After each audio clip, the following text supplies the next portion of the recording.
दोस्तों नमस्कार। Enlighten Bharat YouTube channel पर आपका बहुत बहुत स्वागत है। मैं रक्षित परमार।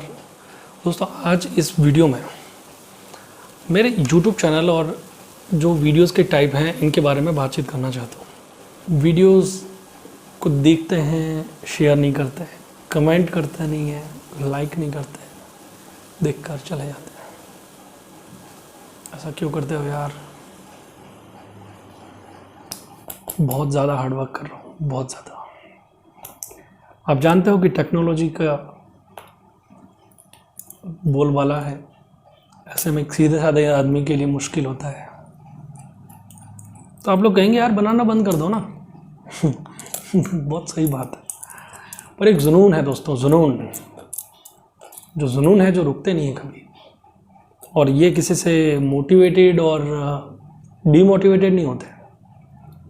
जुनून एक ऐसी चीज़ है जिस पर लगातार इंसान काम करता है, कंटिन्यू धीरे धीरे सीखता है। एक टाइम ऐसा था कि मैं काइन मास्टर को चलाने नहीं जानता था। एक टाइम ऐसा था कि लोगों से बात करने में पाँव थरथराते थे, हाथ कांपते थे, जुबान लड़खड़ा जाती थी, शब्द बाहर नहीं निकलते थे। लेकिन दोस्तों वो मुमकिन है, सब कुछ होगा।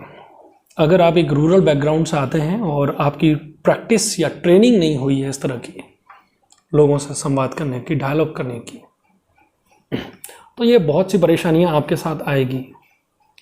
लेकिन दोस्तों मेरे साथ स्कूल के दिनों में तो मेरे साथ बहुत प्रॉब्लम आ रही थी कि in my school days I was not able to express myself in front of people, in front of students, specially in front of my teachers. So मैं फील करता था कि मैं एक इंट्रोवर्ट टाइप का पर्सन हूँ। और मैं बहुत चाहते हुए भी मेरे अंदर एक रील चलती थी, एक ट्रेन चलती थी, जैसे विचारों की जर्नी। मतलब मैं उसको आइडेंट देखता था, खाली ऑब्जर्व करता था कि यार what's happening in the mind, but I wasn't able to express this things. पर धीरे धीरे मैंने सोचा कि अगर मैं नहीं बोलूँगा, अगर मैं ऐसे ही गूंगा बनकर रहूँगा, तो शायद मैं अपनी बहुत सी बातों को अंदर ही ख़त्म कर लूँगा। तो दोस्तों मैंने दो तीन चीज़ों को मैंने हथियार बनाया। एक बात तो मैंने सोशल मीडिया पर राइटिंग, यानी कि मैंने फेसबुक को एक ऐसा प्लेटफॉर्म बनाया दोस्तों, इस पर मैंने लिखने की शुरुआत करी। तो सबसे पहले मैं कुछ अपने बारे में लिखता था, उसके बाद में धीरे धीरे कुछ एक कविताएं छोटी छोटी लिखने लग गया। पर कविताओं में ज़्यादा दिन इंटरेस्ट नहीं आया, मन नहीं लगा, क्योंकि मैं अपने मन की बात को पूर्ण रूप से कविताओं के माध्यम से नहीं कह पाता था। यानी आप ये समझिए कि जो मेरे विचार थे वो कविताओं की सीमाओं से बाहर निकल चुके थे। तो फिर मैंने आर्टिकल यानी आलेख लिखना शुरू कर दिया, और वो आलेख जिनमें मैं अपनी पूरी बात संतुष्ट होकर अपनी बात को कह पाता हूँ। इसीलिए मैंने आलेख लेखन को चूज़ किया दोस्तों। और लगातार पिछले 2013 से 2022 तक कंटिन्यू मैं आर्टिकल राइटिंग करता रहा हूँ। और फेसबुक से good morning, good afternoon, good evening से शुरुआत करने के बाद मेरा जो रुझान है धीरे धीरे अखबारों की तरफ, रेडियो की तरफ बढ़ता चला गया है। तो ये बचपन का भी एक सपना था कि अखबारों में छपना है। बचपन का एक सपना था कि पापा के पास एक फालना का रेडियो है। मैंने सोचा था बचपन में कभी मेरे सीने में रखे हुए रेडियो पर सुनते हुए कि काश मैं भी कभी क्या रेडियो में बोल पाऊंगा। पर वो सपना जो बचपन का सपना था, उसको मैंने उदयपुर आके पूरा कर लिया। तो ऑल इंडिया रेडियो में, आकाशवाणी उदयपुर में एज ए रेडियो कॉम्पियर, और 2017 या 18 में मैंने रेडियो अनाउंसर का एग्ज़ाम क्लियर कर दिया, उसकी ट्रेनिंग भी ली। लेकिन रेडियो कॉम्पियर ऑलमोस्ट मैंने 1 साल 1.5 साल तक काम किया, कंटिन्यूसली ड्यूटी दी मैंने, और वो ऑन एयर कार्यक्रम था। तब मुझे एक बात समझ में आ गई कि राइटिंग का क्या महत्व है। क्योंकि वहाँ पर आपको स्क्रिप्ट लिख कर जानी है। आकाशवाणी में जो अधिकारी हैं श्रीमान, तो उन सबको बाकायदा चेक करानी है, एक एक लाइन, एक एक शब्द। उस टाइम में श्री सीताराम जी साहब देखते थे, चेक करते थे, कोई मिस्टेक होती बता दे, ये गलती कर रहे हो आप, ये सेंटेंस नहीं चलेगा, अच्छा इसमें इम्प्रूवमेंट कीजिए। तो जो ट्रेनिंग हुई वो भी, उसमें भी हिंदी के ज्ञाता मोहनलाल सुखाड़िया विश्वविद्यालय के प्रोफेसर माधव हाड़ा साहब उस ट्रेनिंग में आए थे। आकाशवाणी के अधिकारियों के द्वारा भी हमको बहुत अच्छा प्रशिक्षण दिया गया। तो हमको कुछ चीज़ें, बेसिक चीज़ें सिखाई गई कि ऑल इंडिया रेडियो पर जब आप अपनी बात कहते हो तो किन चीज़ों को आपको नहीं बोलना है, कैसे बोलना है, उच्चारण कैसे होना चाहिए, फिर शुद्ध हिंदी कैसे बोलेंगे। तो मेरे बहुत से लोग मुझे कहते हैं कि आप थोड़ी क्लिष्ट हिंदी बोलते हो, जो पब्लिक की, मतलब जनता तक नहीं जा पाती है। तो ऐसे बहुत से कारण हैं कि क्योंकि मैं जिन चीज़ों को पढ़ता हूँ तो मेरे मन में विचार वैसे चलते रहते हैं, तो जैसे विचार व्यक्ति का चलता है ना, वो वैसा ही बोलता है।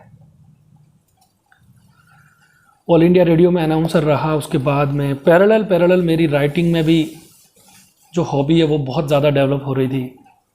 एक हॉबी के रूप में मतलब शुरुआत करी थी। फिर मैंने फेसबुक से आर्टिकल राइटिंग पर फोकस किया कि यार क्यों ना अखबारों में लिखा जाए।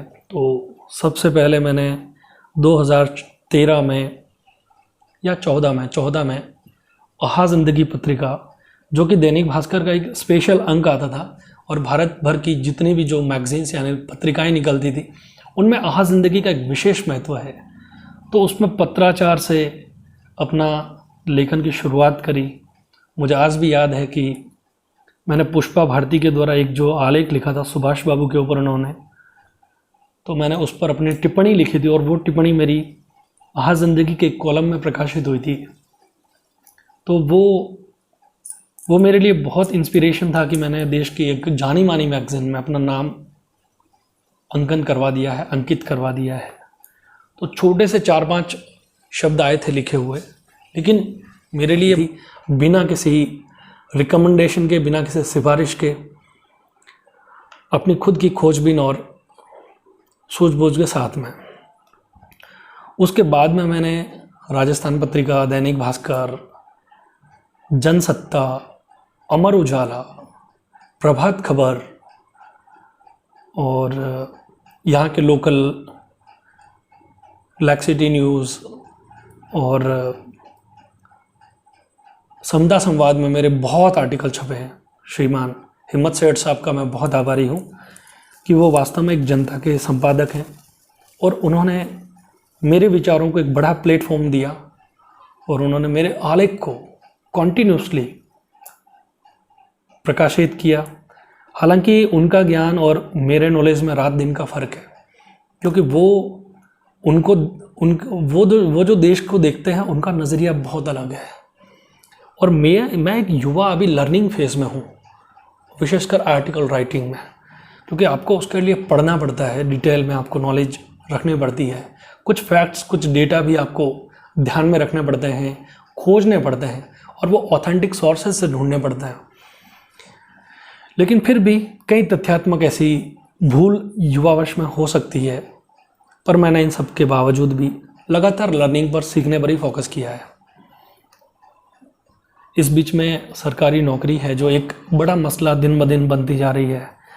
घर वालों का, परिवारजनों का लगातार फोकस रहता है कि भैया सरकारी नौकरी लग जाओ कहीं ना कहीं। पर देखिए कि 133 करोड़ इस देश की आबादी है, तो 133 करोड़ आबादी में से आप देखिए कितने लोग सरकार का हिस्सा है। तो बाकी लोग, क्या सभी लोग सरकारी सिस्टम का हिस्सा बन सकते हैं या बनाए जाने चाहिए? और जो बाकी जितने भी फील्ड है उन सब क्षेत्र के बारे में हमारी गवर्नमेंट की क्या सोच है? क्या उन सब के लिए भी वो एक सूटेबल एनवायरनमेंट क्रिएट कर पा रही है? तो मुझे कहीं ना कहीं लगता है कि आज भी हमारी गवर्नमेंट्स की जो रीच है, जो पहुंच है, वो बहुत लिमिटेड लेवल पर है। और जो साथी, जो मेरे साथ वाले दोस्त हैं, जो मेरे सीनियर हैं, मेरे फेलोज़ हैं, जो मेरे जूनियर्स हैं, वो सब गवर्नमेंट नौकरी प्राप्त करने में सफल रहे हैं। तो ये उनके लिए बहुत अच्छी बात है कि वो इतनी क्राउड में इस गवर्नमेंट सेलेक्टेड हुए हैं और उन पर एक भारी जिम्मेदारी है कि वो देश की सेवा करें, तल्लीनता के साथ, तन मन धन और ईमानदारी से, ऑनेस्टी के साथ देश की सेवा करें। देश की सेवा का मतलब ये नहीं कि आप जिस क्षेत्र में पोस्टेड हैं, जिस जिम्मेदारियां आपको प्रदान की गई है, उन जिम्मेदारियों से आप हटकर कुछ और काम पर अपना समय बर्बाद कर रहे हैं। तो मेरे ख्याल से ये भी जो एक देश सेवा का एस्पेक्ट है उसमें कहीं ना कहीं सेंधमारी है।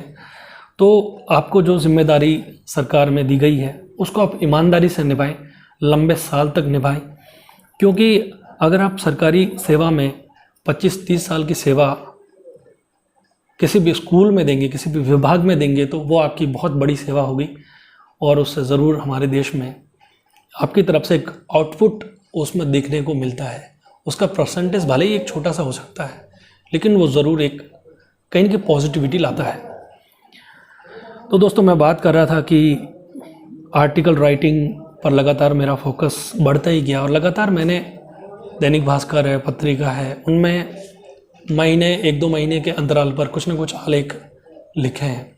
तो मैं एज ए फ्रीलांस राइटर काम कर रहा हूँ, क्योंकि आप देखिए कि कोई भी जो मीडिया हाउस है वो परमानेंट अगर किसी को हायर करती है तो फिर वो उसको एक तरह से उसको रात दिन काम करना पड़ता है। पर मैंने जो अभी तक लिखा है, मैंने बहुत से लोगों से चर्चाओं करने के बाद में लिखता हूँ, लोगों से संवाद करने के बाद, चीज़ें पढ़ने के बाद, और ऑन डिमांड पर जो चीज़ें लिखी जाती है, हालांकि उनका इम्पोर्टेंस बहुत है, क्योंकि वो डिमांड एक्चुअल में एक पब्लिक की ही डिमांड होती है या एडिटर की जो डिमांड होती है इम्पोर्टेंस रखती है। पर मैंने तो दोस्तों अभी तक वही लिखा है जो लोग चाहते हैं और लोगों से विचारों के माध्यम से चीज़ें उनकी समझी है, फिर मैंने मेरी बात को कहा है, वो आर्टिकल्स के रूप में हो, चाहे वो डिफरेंट टाइप की प्लेटफॉर्म पर मैंने कहा हो। अब दोस्तों एक बात यह है कि 2016 के बाद, यानी अक्टूबर 2016 के बाद मैंने ऑल इंडिया रेडियो में ड्यूटी देना बंद कर दिया था। ऑलमोस्ट बहुत कम जाता था। 2017 में कुछ एक ड्यूटीज़ हुई है, लेकिन उसके बाद मैंने झुंझुनू में जब स्टेट गवर्नमेंट के RYBP कार्यक्रम में मैंने काम किया 2 साल, तो वहाँ मुझे पब्लिक स्पीकिंग का बहुत अच्छा एक्सपीरियंस हुआ। वहाँ के जो बड़े से बड़े अधिकारी थे, जिला कलेक्टर महोदय हैं, CEO साहब हैं, JP बुनकर साहब और दिनेश कुमार यादव साहब, तो मैंने उनके साथ भी मुझे काम करने का अनुभव मिला। झुंझुनू में बाबूलाल जी सर, जो कि AD साहब थे वहाँ पे, DES में, direct department of economics and statistics में, तो वहाँ हमने 2 साल तक काम किया। तो वहाँ पर गवर्नमेंट की जो भी ग्राम पंचायत हैं, रात्रि चौपाल है, ग्राम सभाएं हैं, स्कूल्स हैं, कॉलेजेस हैं, तो वहाँ मुझे पब्लिक के बीच में बोलने का मौका मिला।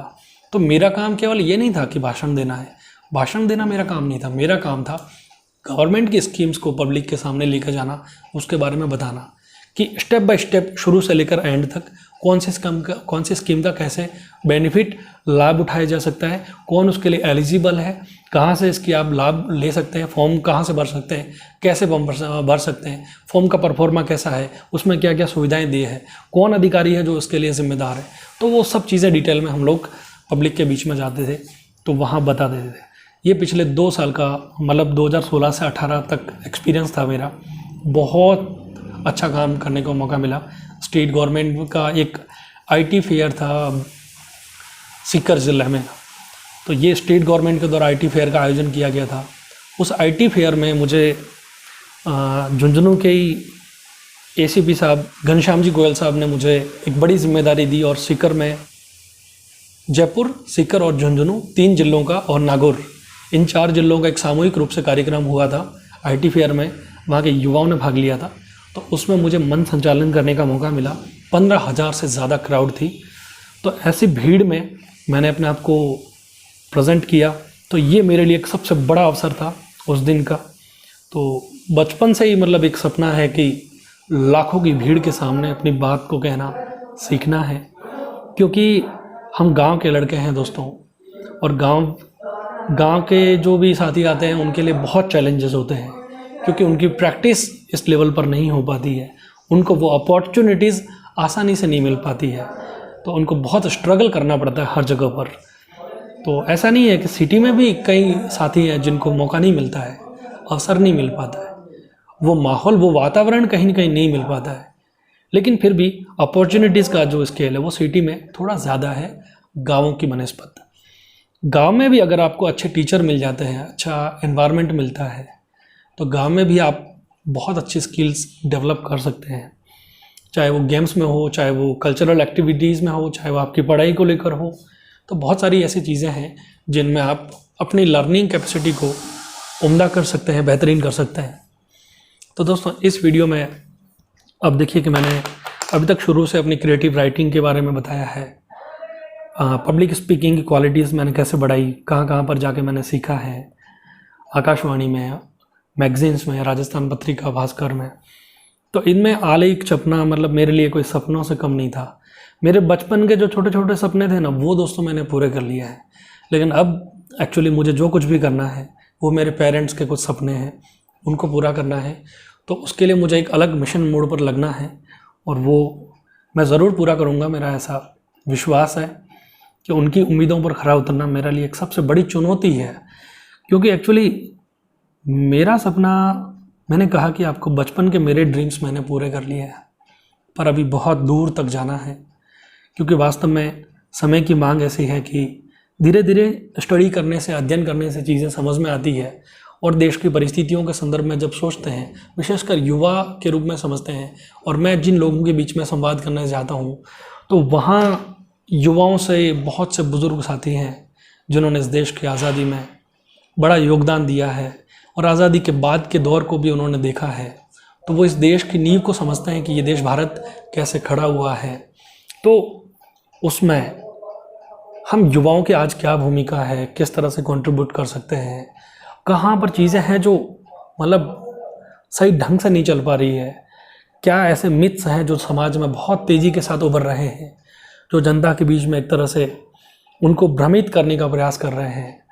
तो वो सब चीज़ों के बारे में, खासकर जो हमारे आज़ादी के आंदोलनकारी थे उनके बारे में, जो भी संविधान निर्माता थे उनके बारे में जो चीज़, एक गलत माहौल जो पैदा किया जा रहा है, वो सब बातें हैं जो हमें बहुत स्ट्रॉन्ग तरीके से उनको अपोज करने की ज़रूरत है।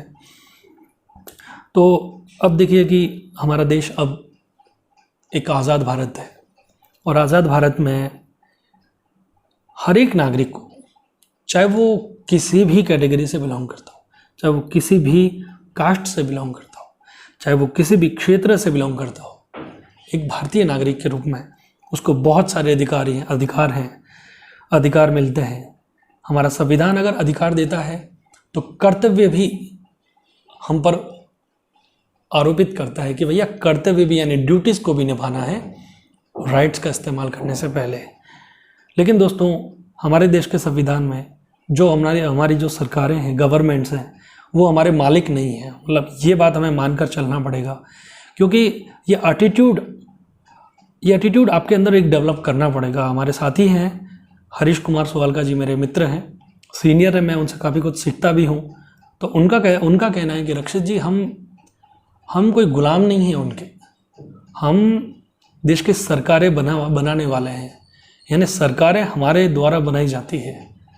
तो जो संविधान की सर्वोच्च ताकत है वो जनता में निहित है, और जनता के अंदर गुलामी का भाव है, डर का भाव है। ये जो डर का भाव है वो कहीं ना कहीं हमें कमज़ोर करता है, हमारी अप्रोच को डाइवर्ट कर देता है, हमारी सोच बदल जाती है।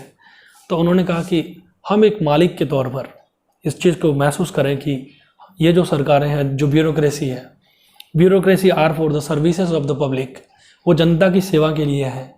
पर जनता आज इस सोच में है कि वो उनकी मोहताज रह गई है। ये ढर्रा आखिर क्यों बना है, ये सोचने का सबसे बड़ा बिंदु है कि जनता ने जब अपने अधिकारों को गिरवी रख दिया, जब अपनी सोच और इस भावना को उसने अपने से दूर कर दिया, तो आज वो उस शक्ति में नहीं है कि वो उस अथॉरिटी के साथ बोल सके। भारत का संविधान नागरिक को, देश के नागरिक को वो अथॉरिटी देता है, वो पावर देता है कि वो चुनौती दे सकता है। किसको? सरकार को चुनौती दे सकता है। वो चाहे तो अधिकारियों को चुनौती दे सकता है, वो चाहे तो न्यायालयों को चुनौती दे सकता है, वो चाहे तो मीडिया को चुनौती दे सकता है। लेकिन लोगों के अंदर डर है और खौफ इस कदर है कि वाकई में लोग बहुत डरे हुए हैं। ऐसे परिस्थितियों में जब आप एक जजेस के सामने खुलकर बोलने में कतराते हैं लोग, एक अधिकारी के सामने सरकार की योजनाओं के लिए मोहताज हो जाते हैं, लोग हाथ फैलाए खड़े रहते हैं। और जो ब्यूरोक्रेट्स हैं वो अपने आप को किंग ऑफ द पब्लिक मान चुके हैं, यानी जनता के राजा वो बन चुके हैं। जो मिनिस्टर्स हैं वो मिनिस्टर्स हैं जो देश की ताकत को, जिनसे उनको शक्तियां मिली है, उन शक्तियों को वो केवल भीड़ मानते हैं, भगदड़ मानते हैं। तो ये जो दृष्टिकोण है वो ठीक नहीं है इस देश में जो अब से हो रहा है।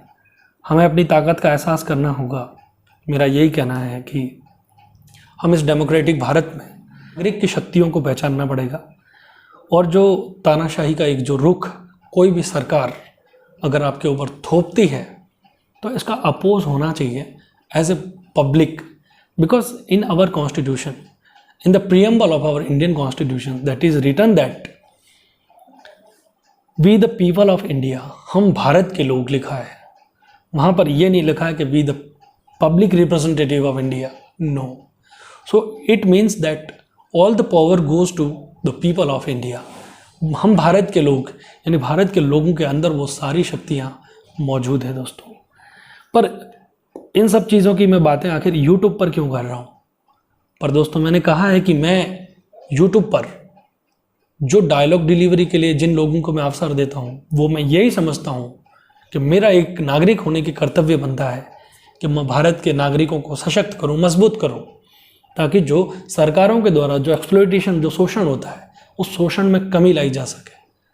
क्योंकि हम इस देश के जो संविधान है भारत का, आज उसका गार्जियन कौन है? सुप्रीम कोर्ट उसका गार्जियन है। उसको हमारे देश का कानून बचाने के लिए तैयार रहना पड़ता है। पर ऐसी परिस्थितियां आई क्यों हैं? ऐसी परिस्थितियां इसीलिए दोस्तों आई है कि संविधान निर्माताओं को ये डर था कि जनता में अगर अनुशासनहीनता या अराजकता आ गई तो इस संविधान की रक्षा आखिर कौन करेगा। तो वो सब पहलू हैं, आप बेहतर ढंग से समझते हैं कि हमें पार्टीवाद से ऊपर उठकर सोचने की बहुत ज़रूरत है देश के नागरिक के रूप में। क्योंकि आज देश का नागरिक है जो लगातार वीक होता जा रहा है, उसकी शक्तियों को गवाता जा रहा है। Day by day its all powers are losing, वो सारी शक्तियों को खो रहा है। ऐसे सिचुएशन में मैं आप सभी से यही निवेदन करूँगा कि हमें अपने राइट्स जानने का अधिकार है, उनका उपयोग करने का अधिकार है, और देश की जनता मतलब मालिक होने का आपको अधिकार है। वो अथॉरिटी आप अपने अंदर लाइए, वो करेज आपके अंदर आना चाहिए। वो साहस जब आपके अंदर आएगा तब आप बोल पाएंगे, तब आप हिम्मत के साथ खड़े हो पाएंगे। और सबसे बड़ी बात, अगर आपको नॉलेज नहीं होगा तो फिर आप बोलना बहुत मुश्किल है। अगर आपके अंदर साहस, हिम्मत बहुत है लेकिन नॉलेज नहीं है तो आप कुछ भी गलत एक्शन ले सकते हैं। क्योंकि ब्यूरोक्रेट्स ये सब पढ़े लिखे लोग हैं, जुडिशरी है, ये सब किताबें पढ़कर बहुत गजब का नॉलेज रखते हैं, तभी तो आप सब जनता को रूल करते हैं, उनके ऊपर शासन करते हैं। जब जनता इतनी पढ़ी लिखी होगी कि जजेस, ब्यूरोक्रेट्स, गवर्नमेंट्स ये आपको जज या आपको रूल करने से पहले सोचेंगे, और ये तभी मुमकिन है कि पब्लिक मस्ट बी अवेयर, जनता को जागरूक, सतर्क होना बहुत ज़रूरी है। ठीक है, अभी उदयपुर में जुडिशरी का एक बहुत बड़ा प्रोग्राम हुआ और इस प्रोग्राम में काफ़ी इश्यूज़ के बारे में बात की गई। केंद्रीय कानून मंत्री किरण रिजिजू उदयपुर आए और उनका काफ़ी बड़ा सम्मान भी हुआ, उनके बयान भी आए मीडिया में। उन्होंने कहा कि भैया कॉलेजियम जो प्रणाली है हम इसमें कुछ सुधार करने के लिए प्रयासरत हो रहे हैं। तो ये एक अच्छी बात है कि कॉलेजियम प्रणाली जो काफ़ी लंबे समय से चल रही है, लेकिन कॉलेजियम प्रणाली के ऊपर कई तरह के सवाल खड़े हो रहे हैं लगातार। एक तरफ देश की आबादी 140 करोड़ के आसपास पहुंच चुकी है ऐसे में देश में जो लंबित मामलों की संख्या है वो दिनों दिन बढ़ती जा रही है, और न्याय में देरी आप ये मानिए कि किसी के साथ अन्याय के बराबर है। अगर आप न्याय में देरी करोगे तो फिर उसका न्याय, फिर बाद में न्याय मिलना भी कोई काम का नहीं है। न्याय में देरी, न्याय से इनकार, समझ गए आप? Delay in the justice, denied to justice, मतलब इस तरह का एक जो कोटेशन है वैदिक की किताबों में ऐसी जानकारी मिलती है। तो हम इन चीज़ों को समझें कि हमारा जो जुडिशल सिस्टम है वो अभी भी कई औपचारिक, कई ऐसी चीज़ों के लिए टेक्नोलॉजिकल लैक ऑफ टेक्नोलॉजी से, मैं अपने यूट्यूब के लिए अपनी टेक्नोलॉजी का लैक ऑफ फील कर रहा हूँ, और हमारा जुडिशरी है वो खुद टेक्नोलॉजी का अभाव महसूस कर रहा है। आप सोचिए दोस्तों कि किस हद तक प्रॉब्लम्स हैं जो हमारे सामने खड़ी है, किस एडवांसमेंट की ज़रूरत है। हमारे जजेस सुप्रीम कोर्ट में अभी 33+1 यानी 34 जजेस हैं, पर लंबित मामलों की संख्या बहुत है। देश के हाई कोर्टों में कई हाई कोर्ट ऐसी है जिनमें अभी भी रिक्त पद भरने बाकी हैं। सेशन कोर्ट्स में मामले लंबित हैं। देश की जनता आज एक तरह से आप ये मानिए कि भिखारी की कंडीशन में है, मोहताज है, बस ऐसे ये कंडीशन में है। तो देश का कॉन्स्टिट्यूशन जो संविधान निर्माताओं ने बनाया, भारत का संविधान, डॉक्टर अंबेडकर, डॉक्टर राजेंद्र बाबू, पंडित जवाहरलाल नेहरू, सरदार वल्लभ भाई पटेल और जो भी विद्वान संविधान निर्मात्री सभा के जो भी मेंबर्स शामिल थे, और उन्होंने एक जो सपना देखा, एक जो विज़न देखा भारत का, वो स्थितियाँ आज किस संकट से गुजर रही है हम सोच सकते हैं। 2022 में, इन 2022 we are facing a huge kind of problem in our Indian Constitution। कई तरह के मुद्दे हैं जो दिनों दिन चर्चाओं में आते जा रहे हैं, चाहे वो हिजाब को लेकर हो, चाहे वो क्रॉस धारण करने को लेकर हो, चाहे वो पगड़ी धारण करने को लेकर हो। तो कई ऐसी चीज़ें हैं जो जनता की बुनियाद से जुड़ी हुई है, लेकिन जो ज़रूरी जस्टिस के मामले हैं उनमें दिलचस्पी लेना, जो पॉलिटिकल अफेक्टेड जो इश्यूज़ हैं उनमें कोर्ट्स के द्वारा इंटरेस्ट ज़्यादा लेना बनिस्पत की ज़रूरी और जो वास्तविक न्याय के मामले हैं उनमें सक्रियता दिखाने की बजाय। तो देश की जनता अगर सजग नहीं होगी तो ये खेल, ये सब कुछ चीज़ें चलती रहेगी, और देश का जो नागरिक है एक दिन गुलाम बनकर रह जाएगा।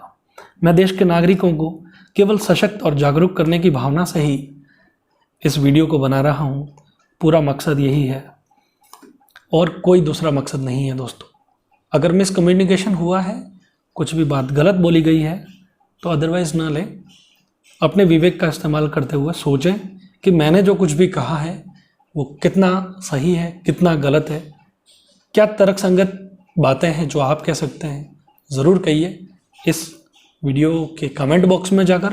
अगर आपको ये पूरा वीडियो आपको अच्छा लगा है तो आप दोस्तों के बीच में साझा करें। बहुत बहुत धन्यवाद। Thank you so much.